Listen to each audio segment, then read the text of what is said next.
everybody? Welcome to Bid Nerds, your daily nerd out on the most interesting car of the day from all the automotive enthusiast auction sites.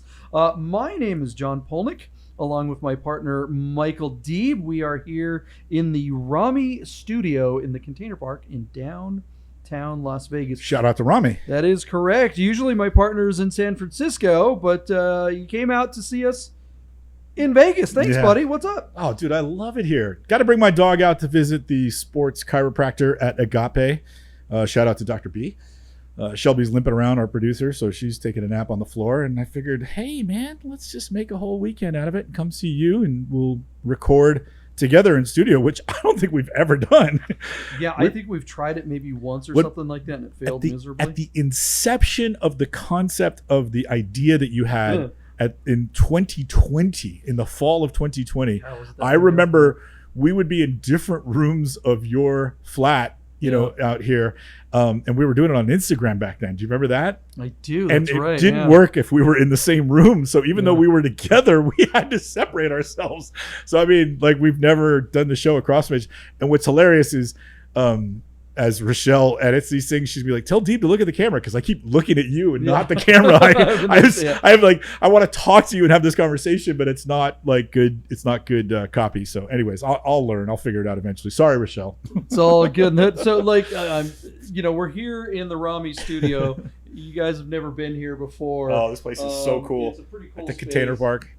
Yeah, we really like it here. But the thing is, usually when we do pods in here, I usually have Mikey or Mental Ward over at the big desk, over at the producer desk. Or, when we do Bid Nerds, I usually just have Patootie producing, and it's just, you're patching in, and I can do it from this seat. We weren't really equipped to have just two of us in studio, where usually I need a third person over there for this thing to work. So we were patching gear together for you guys. We're doing all this work for you people, and all you got to do is subscribe. And some of you, come on, man. Yeah. You know how much junk we got to get? Subscribe, for crying out loud. Smash the like button. We know there are a bunch of you who watch the show but don't subscribe. We really appreciate you guys that are watching. We really appreciate you guys that did subscribe. Thank you so much for being part of the nerd herd. Both of you. Yeah, exactly. I think there's 3 now. So, the bum in the alley just got one of those free Obama phones or something like that, so he's got the internet. So he subscribed. He's like, hey, why not? They give us all the stale stuff. You know what it is when we record the Dirt or Die Porsche podcast? It's another channel you should check out. It's a new channel that we just started. Chef from the Red Rock Country Club always brings us food. He brings us like a big vat of chicken wings. Just to hang out with you and Wick would be fun, but now that I know there's food involved, I'm telling you, I'm going to rent an apartment. I'm not missing another one. So it's like he has a wheelbarrow full. It's like, dude, there's 5 people in here. Why do you bring all this food? Thank you, Chef. Even though I haven't had any yet, thank you, Chef, for being so generous to my friends. Shout out to Dwayne Wick. Love your podcast. Actually, you know what? Shout out to Chef William at Red Rock. Yeah. My birthday was this weekend. We had a big, huge dinner, and he hooked us all up. So thank you very much again for that. If I haven't already, Chef. I'm missing everything. You are, man. California, what are you doing? California is terrible. And then when all you guys are having fun and I'm not here, it's even worse. So I got to talk my wife into moving back. You can't even drive your cool cars anymore. No, you can't even buy a cool car anymore. Yeah, it's not even allowed. All right, guys, what do we do on this channel? What we do is we find the most interesting car of the day from all the automotive enthusiast auction sites, including P-Car Market, Bring a Trailer, and more. We dig through those sites so you don't have to. We find the most interesting car. We have a conversation about it. We make a prediction as to what we think that car will sell for, and then, boom, we get into our time machine. At the end of this episode, you will be able to see how much the car sold for. When we record the show, we don't know how much the car. This is before the auction closes. Yeah. When the show's we go back and we record the second part, so you can just like boom right in the future. You'll know at the end of this episode what happened with the most interesting car of the day. And today's most interesting car is indeed an interesting car because it's a transaxle Porsche. We don't talk about or see these very often. What do we got here, Michael Deeb? John, I really like these cars. I've never owned one, and I feel like you've given me pause and said be careful about the reliability. But let's talk about it because we haven't covered one in a while. On Bring a Trailer is a 1994 Porsche 968 Coupe. And what's so interesting about this car is how many of these cars were ordered for the North American market with a Tiptronic transmission, but this one is a 6-speed manual, and it's a beautiful color. It's a aventurine green with a cashmere leather and a black dash and the optional 17-inch cup wheels.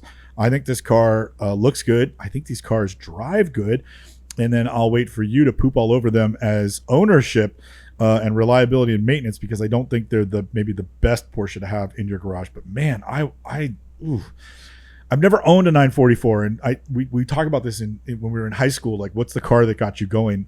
When I got to high school, and then it was like the steering wheel and a manual transmission were attainable, and my dad had like a 528 BMW with a 4-speed manual. I didn't crave a 911. I wanted a 944. And then, by the time I'm in my early 20s and I still couldn't afford one, the 944 evolved into this front engine, 4-cylinder, rear transmission, perfect balance, just this beautiful car. And I think this is a really pretty car. I've always loved them. I know they're not the most powerful, but I just think they'd be a really fun car to drive on a back road. And I still haven't had that opportunity with all the Porsches I've driven. I've never actually had my hands on one of these. So this one came up. It's just got 38,000 miles. The car is offered to us right in my own backyard in San Jose, California. Beautiful car. Not a lot of stories. Interesting colorway. Actually, John, this will make you laugh. The car was sold in Burlingame, which is right by San Francisco's airport. So Rector Porsche sold this car when it was brand new. That's like, in San Francisco, there's not a Porsche dealership. So there's one right across the Golden Gate Bridge, and there's one just south of San Francisco. And I feel like they're both my 2 home Porsche stores. I know Randy Hill, who has worked there forever, like 40, 50 years. Chances are it's a 50-50 chance he sold this car. But this is like from my home store. So just anyway, really neat car, beautiful colorway. What do you have to say about this? Like, would you let me buy one, or would you be like, don't buy one of those? It's got this problem or that problem. Or would you be like, you know what? Grab one, have fun with it, and then move on. Now, I'm not quite sure where you got that from. Maybe it's Frank that tells me not to buy one. Frank only liked the basic 944. He didn't like the 3-liter 16-valve, and he said something else about these too. Maybe it was Frank. Well, I mean, they certainly are a more complex car than the earlier 944s. These are like spaceships compared to the olden days. The original 944 had that 2.5 liter, inline 4. With a solid, 8-valve head and a huge counterbalance, right? Yeah. But they've always been really balanced cars because the transmission was in the back. Right. That does cause some technical issues, like replacing a clutch on a transaxle car is a very laborious endeavor, right? Because a lot of stuff, you've got the engine, you've got the transaxle, and then you've got the transmission, so you've got all this stuff going on. But what that does is that spreads the weight to both ends of the car. Unlike something like a mid-engine car where all the weight is kind of in the middle, this car has all the weight way out, hanging out over both axles. So it is kind of a weird driving car. Unless I'm in the driver's seat. I resemble that remark. So they're really the old 944s. You had to rev the living daylights out of them to get any power of them. But they're great. They're torquey. The 2.5s were that's a big 4-cylinder, right? It is. By this iteration, we're talking a 3-liter, 16-valve 4-cylinder engine. So that's about as big as you get for a 4-cylinder. You also have a very complex head. You have glass line cylinders. So you're talking about a much more, you have a lot more head gasket problems with these. You do have cylinder score problems with these because of those but that's not, don't let that all scare you away. Unlike a 911, like maybe a 996 that has an IMS problem, where if one of those problems happens, it grenades the whole engine. That would be an expensive problem to have one of these engines need a head gasket, but it's not the end of the engine. Good. You know what I mean? And you're not talking $30,000 to repair one of these. You're just talking about some maintenance issues that you got to be aware of. You want to know if the drive line, has been updated, if the rear end, a lot of times the rear ends wear out on these, but it's just all old car kind of stuff. Yeah. And know that maintenance is not going to be inexpensive. The guys at the independent Porsche shops that work on these really like seeing them come in because they know they're going to, pay for their kids' college when you bring one in. But again, that sounds terrible. These are actually pretty darn reliable cars. It's not uncommon to see these with 200,000 miles on them. But you're just gonna have to make sure you're on top of it, and they'll be good to you. They are terribly fun to drive. 6-speed G50 transmission. I know, right? Yeah, I've never owned a 968. But I've owned a bunch of 944s. I remember getting a 944 from a guy. It was a one-owner 944. It was an 85, and this was probably in like 93 or something like that. And he had just bought a 968, the brand spanking new one. It was the first real one I'd ever seen. He had them parked next to one another, and I didn't like them in the pictures, but in real life, I was like, whoa. So, yeah, I don't know. What do you think it's worth, though? Well, that's a good question, right? So we've got several days to go. We're early in the week on this one. Low miles, 38,000 miles. It's sitting, John, at 26,500. Let me click over here and tell you that is on. I'm sorry, what was that number? 26,500 on just 4 bids. But this car's got 6 days to go before it closes. When it gets there, I think $60,000 is totally in play here because of the low miles and because of the unusual colorway. And obviously because it's a manual. If it were Tiptronic, if it were guard red, I don't think 60 would be attainable. But I think with these low miles, that color and that transmission, I think that is a true possibility. John, I want to present something else for you. So, I cheat because I have to come up with the initial numbers. So I use some price guides to give me an idea of what the values on these cars are. When I was looking at Hagerty, sometimes they give you value adjustments. And so on the 968, there is a plus 30% on any of the values, depending on the condition. Plus 30% if it comes in one of these special colorways: Speed Yellow, Riviera Blue, Maritime Blue, Ruby Stone Red, and Amaranth Violet. 30%. Have you ever heard of such a thing? Like, we know paint to sample brings big money, but now on Hagerty, they're saying 30% on 968 if it's one of these really cool colors. That's a jaw dropper to me. That's unbelievable. What is the deduction for driving like an a-hole and leaving your hand on the shift lever? Yeah. We're showing a little bit of we'll have to pencil that in. Like Wikipedia, we have to add it to the value guide. For sure. Yeah. 50%, by the way, is the number on that. That's my number. 50. Yeah, I'm with you on that one. Does this color count as a special color? Well, it's certainly it's not paint to sample. No, it's not. This is a common color for the era. For the era. So to me, it's very period correct. So if you're, like Guards Red or India Red, as it was called, in the early 70s, that color has been with Porsche forever, right? Just like a light silver or black. So if it's that color, does it really harken to the era? No. But if it's a 968, which they only made for a few years, and it's an aventurine green, which is so period correct to that era, wouldn't there be some premium for that? Wouldn't that at least make it more? That's just a fancy way of saying Honda Accord green. Yeah. Because that's really the color it was. Like every single. Well, now we're opening up a whole nother debate. I agree with you. I actually hate that personally color. I don't like aventurine green. Yeah. It's not I wouldn't really want my car in that color, but it is definitely correct to the era, and I think that part is kind of neat.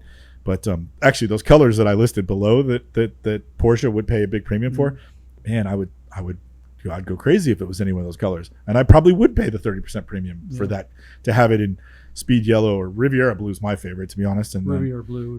Ruby Stone. I don't even know if I've seen one of Ruby Stone. I feel like Ruby Stone would have been reserved for a CS that would have been offshore, a European car. I don't know if I've ever seen a CS that wasn't red. That's a tough. I mean, look, these are all over the place. These have never really caught on. The prices of these 944s in general just don't go for big money. Silver Rose is the only car I know that 944 that's broken $100,000. Yeah, and that one had super low miles. Now, if this were a CS or one of the those turbos, literally 24 of them or something. Not like that? even. I just 5 or something. Yeah, there's just so few of them. This is. I'd love to drive one. Yeah. Yeah. My buddy Kelly up in Idaho, the guy who just Smith, thanks right? again, Kelly. Yeah, Kelly Smith for selling me his 86 911 that I just got.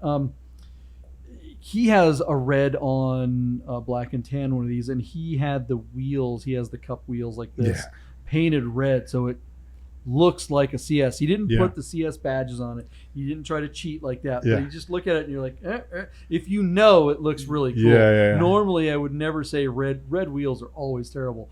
But given that this car kind of has a special, that's an homage to a very special version of the car. It is immaculate. So I don't know. What's your number? 60 grand to you, JP. 60 grand. I think it's going to hit it because of the miles, the color, and the stick. Even if the color is not my favorite color, I if it were one of those, Miami blue or Mexico blue or one of those bright colors, those colors count as hot. This color, I just don't think it's in that category. I think it's really cool, and I think there's definitely people that will really like it. I like the colorway. I like, if you're going to do this green, having the black and that really caramely looking kind of tan looks fantastic. Yeah.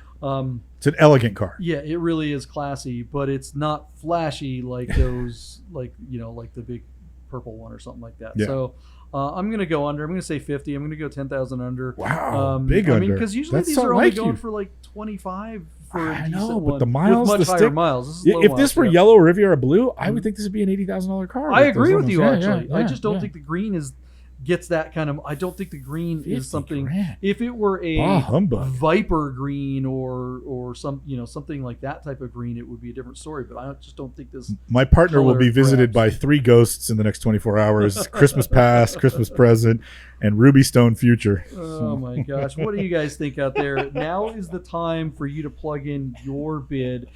Do we know what we're talking about? Probably not. I do. But we're going to find out. I don't know. Are we going to find out about this? We I will. think so. Oh, hey, look, I Somebody's put the gonna buy donut it. in the wrong place. There it is. Okay, guys, I want to tell you about Vegas Auto Fest. The drivers are coming. This is one of our big sponsors. It's the biggest car show of the year in Las Vegas. It's one of the coolest car shows you can possibly experience anywhere. If you haven't made plans to be part of Vegas Auto Fest on September 17th, then do it now. Go to vegasautofest.com and register your car. You think you're a car enthusiast? Doesn't matter where you live. Plan a trip to Vegas on September 17th and come out and see this show. It's like Monterey Car Week all in a day. Have you ever been to the Quail? Have you ever been to Works Reunion?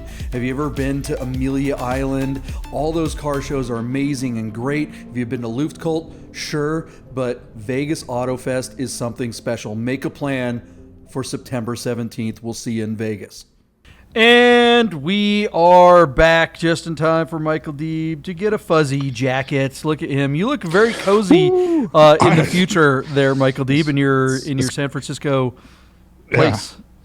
By the time you watch this, it's going to be cold where you are too.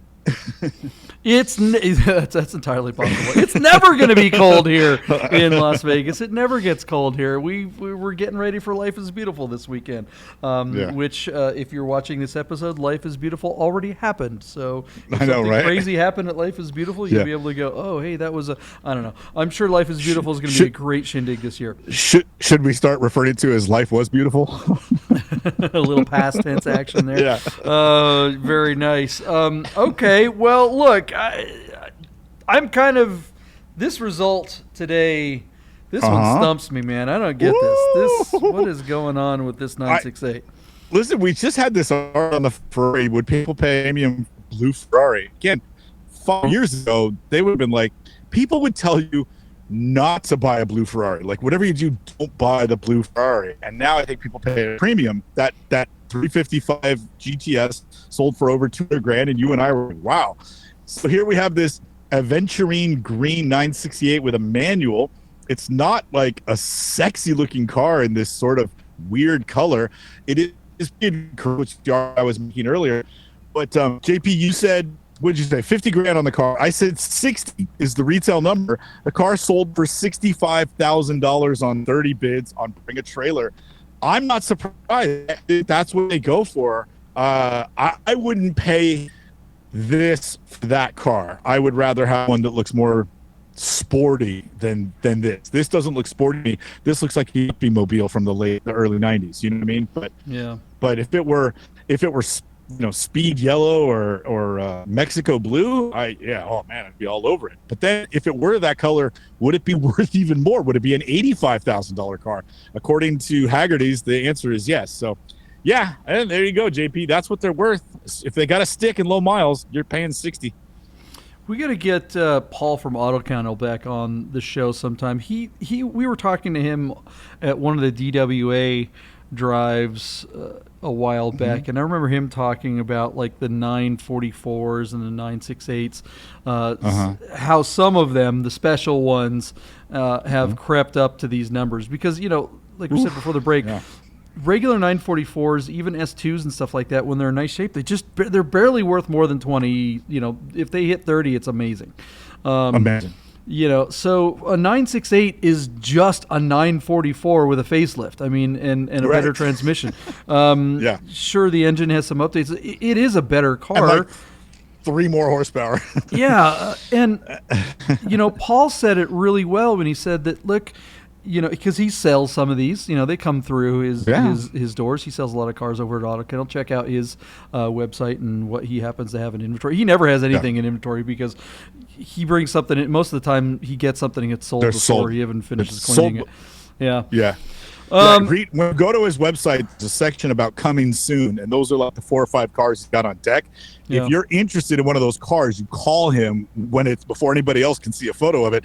If everybody in the world can see a photo of it, it's too late. You missed the car. Yeah, but he said, these aren't $100,000 driving experience. They're not a $60,000 driving experience. You buy something like this, and you spend that kind of money.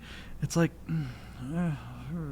They're great. They're really great cars, but what makes them great is that they were used to be a great value. If you couldn't afford a 911, this is something that you get, right? It was an entry-level Porsche. This was the Boxster of its time before the Boxster came out. It really was, actually. Yeah. So that's a good analogy. And they really are great cars, but I don't know. My friend Kelly, I think I mentioned him before the break. He has one up in Idaho. We saw him this weekend when we went and picked up the 964. The wheels. Yeah, and some wheels. But this thing, his car is beautiful. His has the red with the red wheels, so his looks like a Club you mentioned Sport. that. Yeah, that's so cool. I don't know. Yeah, these results. What do you guys think out there in interwebs land? Did you play along with us? Did you put your bid before the break and see if you were better at this than me or Michael Deeb? And if you were, maybe we'll send you a prize. We don't have any prizes. Maybe we have a sticker or something like that. DM us. We'll send you a sticker. Michael, we'll send you a sticker. We'll send you a very nicely worded direct message.